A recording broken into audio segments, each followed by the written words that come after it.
বাংলাদেশে এর আগে এসেছে অনেক নামি দামি ফুটবলাররা, রোনালদিনহো থেকে শুরু করে আর অনেকেই। এই তো কিছুদিন আগেই বাংলাদেশে এসেছিল আর্জেন্টাইন গোলরক্ষক এমিলিয়ানো মার্টিনেজ। কিন্তু এবার ভক্তদের সকল আশা পূরণ হতে যাচ্ছে। এবার ভ্রমণে আসতে যাচ্ছে বিশ্বের সেরা ফুটবলার লিওনেল মেসি। এই এমনই এক তথ্য প্রকাশ করেছে ভারতের কেরালা রাজ্যের স্পোর্টিং অ্যাডভাইজার। তবে মেসি কি বাংলাদেশে আসবে, আসার সম্ভাবনা কতটুকু তা জানাবো এই ভিডিওর মাধ্যমে। মূল ভিডিওটি শুরু করার আগে আমার চ্যানেলের নতুন দর্শক হয়ে থাকলে চ্যানেলটি সাবস্ক্রাইব করে পাশেই থাকুন।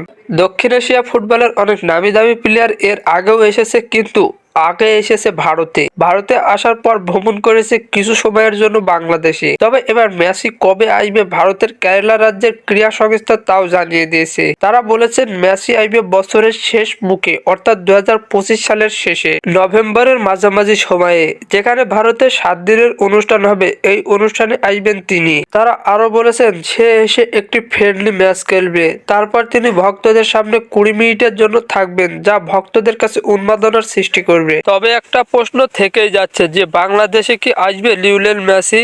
এর আগেও অনেক ফুটবলার ভারত থেকে বাংলাদেশে ভ্রমণে এসেছে। তবে ইতিমধ্যে মেসি যাদের বাংলাদেশ, তার ভক্তদের অনেক সংখ্যা বেশি। তবে তিনি বাংলাদেশে আসবে এটি স্বাভাবিক হবে। তবে তিনি আসলেও কিছু সময়ের জন্য ভক্তদের সামনে উপস্থিত থাকবে, কারণ বাংলাদেশের প্রধান উপদেষ্টার সাথেও মেসির অনেক মেলামেশা। সেই কারণে হয়তো মেসি বাংলাদেশে আসতে বাধ্য হবেন। ফুটবলের সকল নিউজ এবং আপডেট পেতে আমার চ্যানেলটি সাবস্ক্রাইব করে পাশেই থাকবেন। ধন্যবাদ সবাইকে।